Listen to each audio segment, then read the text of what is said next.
Hi everyone, and welcome back to Feral Manor. As you can see, we've been having a short but very pleasant break from the garden over the past couple of days.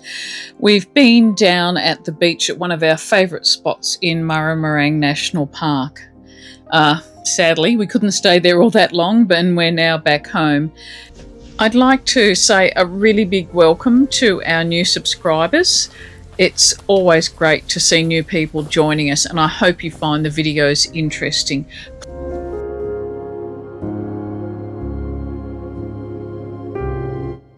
While we were away, we had delivered a new floating solar-powered aerator for our pond, much to the joy of our resident goldfish. They've never really had anything like that, and we do get a bit of algae there.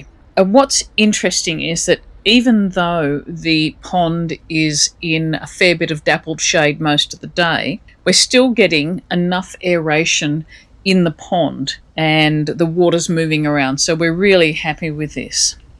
We've also just been tidying up the loose ends around our nectarine harvest. We spent 4 really solid days working on that last week. If I haven't said so before, the most efficient way we found to dry is a homemade drying rack system, which Steve made a couple of years ago out of some shelving that he found at the local tip shop. We ended up with 4.2 kilos from an original 26 kilos of fruit.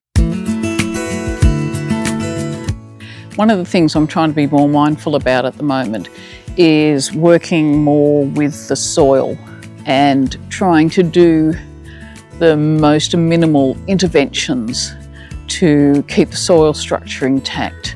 And this is the sort of thing that I'm influenced by the English gardener Alys Fowler, who's done some really interesting work in this area. And I'm particularly inspired by a talk she gave last year about perennial vegetables, which sounds incredibly dry and boring. But one of the things she was talking about was the best way to maintain your soil, particularly through the winter period, so that come spring, your soil is activated and ready to get moving rather than dead and cold and taking a long time to get started. So I'm going to give it a try. I certainly can't see it causing too many problems. What that's going to look like is cutting back my plants right at the ground. I can see there's couch grass in here, so I will be trying to deal with that, but I've decided that if I use my Japanese hori knife, which allows me to sort of pretty much go straight down, that will be the most minimal disturbance. I will be taking the couch grass out, and I'm not sure how much of this other grass I'm going to be able to get out as well.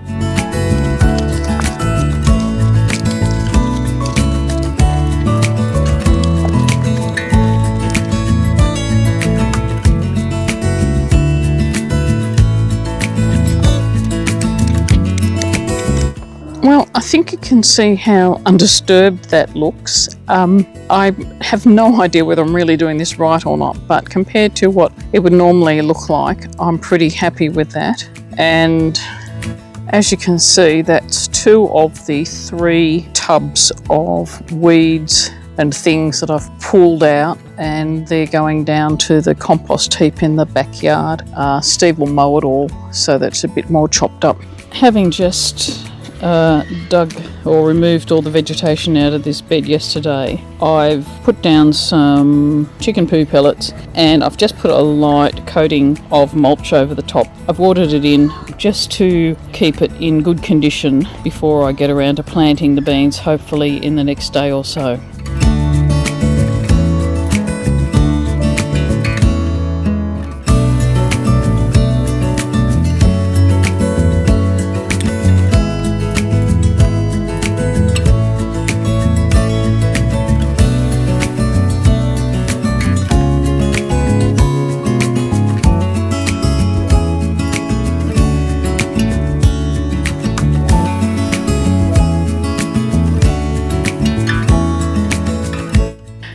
Well, it's overdue vegetable day today. I have got 3 lots of seedlings here. I've got paprika, beetroot, and some climbing beans, and it is past time that they got in the ground.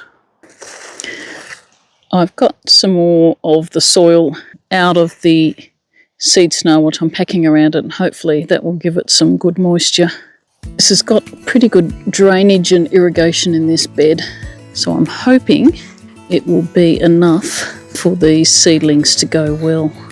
Likewise, these beetroot Ferono are going in to a similar location where my others were. I'm going to put them in clumps. I really don't think they're going to be happy if I try and pull them apart.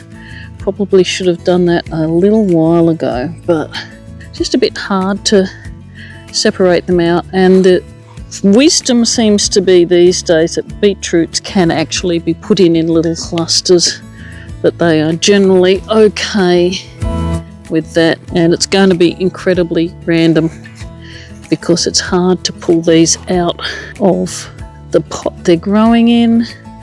I suspect a lot of these aren't going to survive, some will, and yeah, some won't. But whatever, I just want to get them in the ground. These Borlotti beans I planted a couple of weeks ago are doing really well, and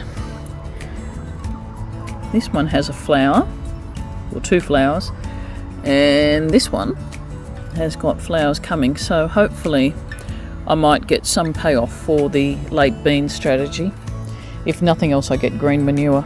Just looking at these rosemary cuttings that Steve made, and you can see that there's roots all coming in the bottom here. Great job. Now we're just going to work out where we're going to plant them. Thanks so much for joining us here at Feral Manor this week. It's probably a fairly short week gardening wise, but it's always good to catch up with you. So we'll catch you later. Bye.